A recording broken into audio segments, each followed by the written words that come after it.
আমরা মানুষ কিন্তু কখনোই বুঝতে পারি না যে আমাদের সাথে কি ঘটতে চলেছে আগে কিংবা পরে। যে কারণে কথাটা বলছি। আসলে ভোরবেলা উঠে ভাত রান্না করে দিলাম।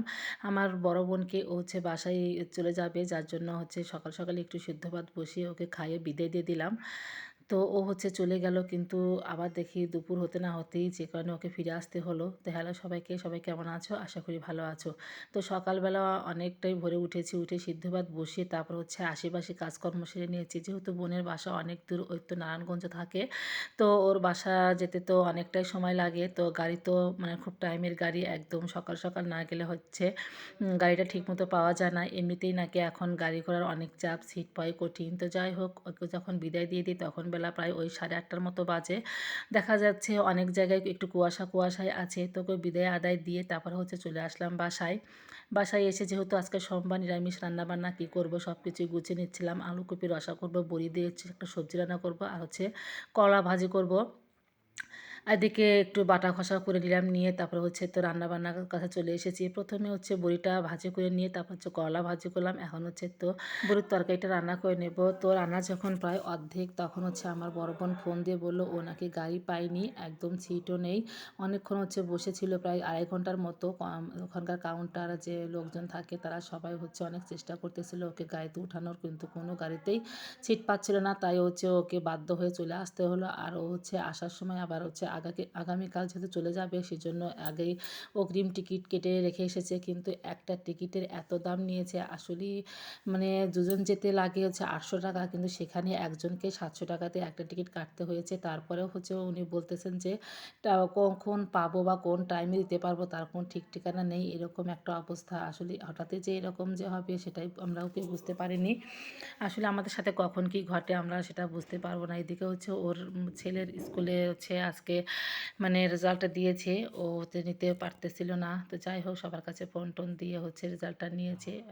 ভালোই রেজাল্ট করেছে আরকি। তো এদিকে হচ্ছে কথা বলতে, বলতেই আমার কিন্তু রান্নাটা প্রায় হয়েই গেছে। এদিকে বড়ির ঝোল রান্না করে নিলাম আর কপির তরকারিটা বসিয়ে দিয়েছি। এদিকে হচ্ছে অনেকগুলো মাছও নিয়ে আসছে। এই তো বড় সাইজের জিয়াল মাছ আর হচ্ছে অনেকগুলো ট্যাংরা মাছ। আমার ভাইপো বলতেছে যে, "আমি হচ্ছে দিদিভাই মাছগুলো বানিয়ে দিই। তুমি যখন রান্নাবান্না করতেছো তাহলে আমি ছাদে গিয়ে রৌদ্রে বসে মাছগুলো বানিয়ে দিই।" যেহেতু মাছগুলো হচ্ছে রাত্রিবেলা নিয়ে আসা হয়েছিল, ফ্রিজে রেখে দিয়েছিলাম। তো ও হচ্ছে ওর মতো করে মাছগুলো বানিয়ে নিচ্ছিল। তো আমি একটু ওর কাছে এসে দেখে গেলাম যে ও কি মানে কতটুকু মাছ বানিয়েছে বা আমাকে আসতে হবে কিনা, তাহলে আমি তাড়াহুড়ো করে রান্নাবান্না করে ওকে সাহায্য করতে পারবো। তো যাই হোক, ও হচ্ছে রোদে বসে অনেক সুন্দর করে মাছগুলো বানাচ্ছিল। আসলে ও খুব সুন্দর কাজ করতে পারে আর কখনো কোনো কাজে হচ্ছে না বলে না। তো আবার মাছ কাটা দেখে এসে চলে আসলাম রান্নার কাছে। যেহেতু রান্নাটা অর্ধেক রেখে চলে গেছিলাম, তো কপিগুলো অনেক সুন্দর করে ভাজি করে এখন একটু বাটা মশলা দিয়ে দিলাম। তো কিছুক্ষণ কষিয়ে নিয়ে তারপরে হচ্ছে ঝোল দিয়ে দিয়েছি। আর এই তো অনেক সুন্দর কিন্তু টকবগিয়ে ফুটতেছে, তাই না? আর ঝোলের কালারটা এত সুন্দর হয়েছে। আর এই নিরামিষ রসা খেতে কিন্তু অসম্ভব মজা লাগে। তো তরকারিটা নামিয়ে আবার হচ্ছে আমার ভাইবো আমাকে ডাকতেছিল, "দিদি ভাই মাছগুলো ধোয়া হয়ে গেছে, তুমি হচ্ছে তোমার মতো করে প্যাকেট করে নাও।" তো আমি যাই হোক প্যাকেট-ট্যাকেট করে রেখে দিলাম। এর মধ্যে হচ্ছে আমার বোন, তারপর হচ্ছে বোনের ছেলে ওরা হচ্ছে চলে আসলো। আর ওদের হচ্ছে মনটা একটু খারাপই, যেহেতু যেতে চেয়ে যেতে পারল না। বেশ কয়েকদিন হলো এসেছে, প্রায় ওই তো 20-22 দিন হলো। অনেকদিন হলে বাসা ছাড়া। তো ওর ছেলেরও হচ্ছে রেজাল্টটা দেবে। ওই জন্য যাওয়ার জন্য তাড়াহুড়া করতেছিল, কিন্তু পারল না। তো আমি বললাম থাক, একটা দিনের তো ব্যাপার, কালকে হচ্ছে চলে যাবে। ওরা হচ্ছে আসার সময় একদম টিকিটটা কেটে নিয়েছিল। ওরাও তো বুঝতে পারেনি যে গেলে টিকিট পাবো না, কারণ যতবার আসা যাওয়া করে ওই তো গিয়েই হচ্ছে টিকিটটা কাটে। কিন্তু এবার এমন একটা অবস্থা হয়েছে যে ওরা হচ্ছে টিকিটই পায়নি। প্রচুর হচ্ছে হঠাৎ এরকম লোকজনের চাপ হয়েছে, এর আগে এমনটা কখনোই হয়নি। তো যাই হোক, এই তো বিকেলবেলা আমার ভাইয়ের ছেলেটাকে নিয়ে আমরা সবাই হাসাহাসি। আসলে বাচ্চা কাচ্চা বাইরে থাকলে কিন্তু মনটা ভালো থাকে, তাই না? ওদের হচ্ছে আদো আদো কথা, ওদের চলাফেরা, ওদের মানে খেলাধুলা দেখলে মনটা এমনিতেই ভালো হয়ে যায়। তো সবাই একসাথে বসে একটু ওর খেলাধুলা, ওর হচ্ছে কথা, আদো আদো কথা শিখেছে, সেই কথাগুলো শুনে সবাই হচ্ছে মনটা ভালো হয়ে গেল। ওর সাথে সবাই একটু হাস্যরস্য করতেছিলাম।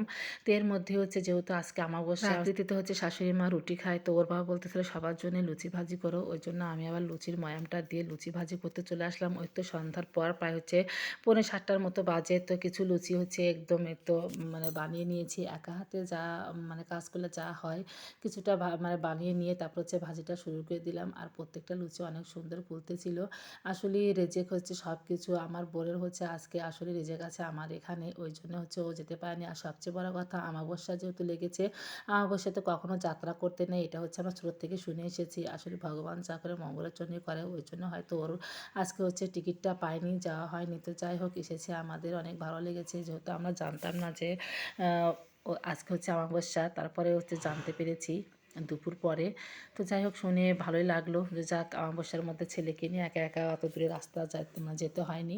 তো এর মধ্যেই তো আমার লুচিগুলাও কিন্তু ভাজি হয়ে গেছে। আর প্রত্যেকটা লুচি অনেক সুন্দর কালারফুল হয়েছে আর এত সুন্দর ফুলেছে আর একদম হাতে একদম তুলতুলা ছিল। এদিকে হচ্ছে ওর বাবা বলতেছে লুচির সাথে আলু কপির রসা আছে যেহেতু মিষ্টি খাবে আর হচ্ছে সাথে দই, দই তো আগেই নিয়ে আসছে।